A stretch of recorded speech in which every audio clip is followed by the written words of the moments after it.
Segunda parte, vida sexual. Tanto a maioria dos indivíduos com paralisia cerebral ou com outro tipo de deficiência, na ordem dos 85%, afirmaram já terem tido relações sexuais. Dos inquiridos com paralisia cerebral, 36% têm relações sexuais sempre que desejam, 21% afirmam terem um relacionamento sexual com frequência e apenas 14% dos inquiridos responderam nunca ou raramente terem um relacionamento sexual. Dos inquiridos com outro tipo de deficiência, 28% afirmam terem um relacionamento sexual sempre que o desejam. De todos os inquiridos, independentemente do tipo de deficiência que possuem, a maioria teve o seu primeiro relacionamento sexual com o namorado, a 50% a 67%, apenas entre 14% e 17% afirmaram ter tido esta experiência com amigo, a. De acordo com os dados obtidos, podemos afirmar que, em indivíduos com menos de 18 anos portadores de paralisia cerebral, 50% afirmaram que tiveram o primeiro relacionamento sexual com familiar, entre os 10-12 anos de idade, o que se revela muito preocupante. Quanto à questão bastante pertinente da homossexualidade, aproximadamente 70% dos indivíduos, independente do tipo de deficiência que possuem, afirmam verem a homossexualidade como uma forma de sexualidade como outra qualquer. Apenas 14% dizem ser uma forma de sexualidade mais difícil de assumir pela pessoa com deficiência. A maioria dos indivíduos, independentemente do tipo de deficiência, afirmam nunca terem tido orientação médica sobre sexualidade. De acordo com os resultados obtidos, relativamente à questão da masturbação, os inquiridos portadores de paralisia cerebral, 64% afirmam estar mais familiarizados que os portadores de outro tipo de deficiência, ainda que a diferença de percentagem entre uns e outros não seja muito significativa. Relativamente à idade com que iniciam a prática da masturbação, dos indivíduos com paralisia cerebral, 36% afirmam que iniciaram a masturbação entre os 13-15 anos e 29% dos inquiridos responderam terem iniciado a masturbação antes dos 10 anos ou entre os 10-12 anos. Quanto aos inquiridos com outro tipo de deficiência, 53% dos indivíduos iniciaram entre os 13-15 anos e 17% dos indivíduos iniciaram entre os 10-12 anos. Pode-se então concluir que a idade privilegiada para o início desta prática é entre os 13-15 anos. No que diz respeito à idade do primeiro relacionamento sexual, dos inquiridos com paralisia cerebral, 50% afirmam terem tido o seu primeiro relacionamento sexual aos 16-18 anos e apenas 7% dos inquiridos responderam terem tido o primeiro relacionamento sexual entre os 10-12 ou entre os 13-15 anos. Nos indivíduos com outro tipo de deficiência, 33% dos indivíduos afirmam terem tido o primeiro relacionamento sexual entre os 16-18 anos e apenas 3% dos indivíduos afirmam terem tido o primeiro relacionamento sexual entre os 22-25 anos. Quanto ao uso de métodos contraceptivos, 57% dos indivíduos com paralisia cerebral afirmam usar algum método contraceptivo e apenas 14% responderam não usar nenhum. Nos indivíduos portadores de outro tipo de deficiência, 42% afirmam utilizar algum tipo de método contraceptivo e 44% responderam de forma negativa, ou seja, pode afirmar-se que nestes indivíduos a falta de informação neste sentido é mais elevada. Terceira parte, vivência da sexualidade. Dos dados obtidos conclui-se que, independentemente do tipo de deficiência, a maior parte dos indivíduos afirmam que a sexualidade faz parte da vida da pessoa portadora de deficiência motora. Dos participantes com paralisia cerebral, 43% classificam a sua vivência sexual como suficiente, 28% como baixa ou muito baixa e 28% como elevada ou muito elevada. Relativamente aos portadores de outro tipo de deficiência, 36% classificam a sua vivência sexual como suficiente, 36% como baixa ou muito baixa e 28% como elevada ou muito elevada. Assim, não se verificam diferenças significativas no grau de satisfação relativamente à vivência sexual dos inquiridos, de acordo com o tipo de deficiência. Quanto aos aspectos que mais influenciam a forma como vivem a sexualidade, há a destacar, independentemente do tipo de deficiência, que a maioria afirma ser a própria autonomia o que mais influencia.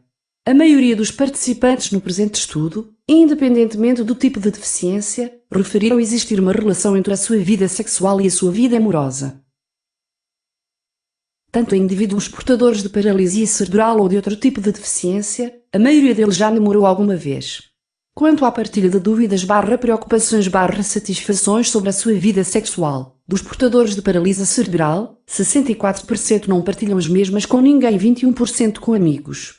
Relativamente aos inquiridos com outro tipo de deficiência, 47% também não partilham com ninguém e 36% partilham igualmente com amigos. A maioria dos inquiridos, independentemente do género e do tipo de deficiência, afirmaram nunca se ter sentido sexualmente abusados, o que nos revela dados muito positivos. Nesta análise, a questão pertinente prende-se com a percentagem de indivíduos que revelam já terem sofrido abuso sexual pelo menos uma vez, 2 indivíduos portadores de paralisia cerebral e um portador de outro tipo de deficiência. Considerações finais.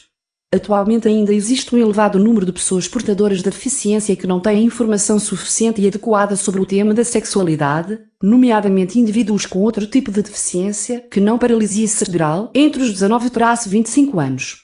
Como forma de combate a esta problemática, é necessário um maior esclarecimento, tanto nos centros de paralisia cerebral como nas instituições de saúde.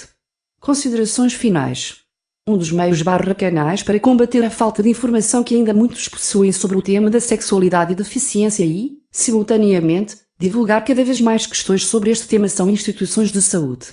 No geral, independentemente do tipo de deficiência, todos demonstraram estar preparados para as alterações físicas que ocorrem no corpo, apesar de existir uma diferença pouco significativa que revela uma melhor aceitação destas alterações nos indivíduos portadores de paralisia cerebral.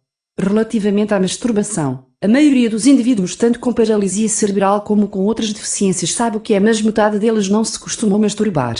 Aqueles que afirmaram praticar a masturbação começaram a fazê-lo entre os 13 e os 15 anos. Apenas 47% confirmam a utilização de métodos anticoncepcionais, sendo os indivíduos com paralisia cerebral os que possuem um nível de informação sobre este tema mais elevado. Aproximadamente 80% dos inquiridos mantêm relacionamentos sexuais com frequência, sempre que desejam. Apesar da diferença ser pouco significativa, são os portadores de paralisia cerebral que têm uma vida sexual mais ativa. Verificou-se nos inquiridos com paralisia cerebral a existência de casos em que existem relacionamentos sexuais entre o portador de deficiência e familiares. Assim, é urgente aumentar a sensibilização das famílias para que esse tipo de relacionamentos deixem de existir. Mais de 50% dos inquiridos, tanto com paralisia cerebral como com outras deficiências, afirmaram nunca terem tido qualquer tipo de orientação médica sobre sexualidade, o que se revelou um fator importante neste questionário, na medida em que confirma a falta de sensibilização das famílias e dos técnicos que acompanham o deficiente motor para este tema. A maioria dos inquiridos classificam a sua vida sexual como suficiente. Apenas uma baixa percentagem se mostra realizado neste campo. Como tal, estes dados revelam que é necessário um maior esclarecimento e apoio aos portadores de deficiência no sentido de conhecerem técnicas ou métodos para poderem melhorar a sua vivência sexual. Apesar da falta de partilha sobre as dúvidas preocupações satisfações da vida sexual se verificar na maioria dos participantes deste estudo, verifica-se que é maior nos portadores de paralisia cerebral. 3 pessoas, no universo de 51, referiram já se terem sentido sexualmente abusadas. 2 indivíduos com paralisia cerebral e um com outro tipo de deficiência. Os resultados obtidos permitiram ampliar os conhecimentos sobre a forma como as pessoas portadoras da deficiência vivenciam a sua sexualidade e sobre os problemas que os mesmos enfrentam ao longo da sua vida. Limitações e dificuldades do estudo. A falta de trabalhos realizados sobre o tema objeto deste estudo. O reconhecimento de fragilidades na construção do próprio questionário, nomeadamente o tipo de respostas. A recolha de dados relativa a este tema que seria muito enriquecida simultaneamente com uma abordagem complementar qualitativa, através de entrevistas em determinados casos. Os portadores de deficiência são capazes de se expressar sexualmente, com maior ou menor dificuldade, dependendo do grau de suas limitações. Cabe a cada indivíduo o direito de explorar, descobrir e experimentar a sexualidade de acordo com a sua realidade. Corte e Prumes, 2010. Muito obrigado pela vossa atenção.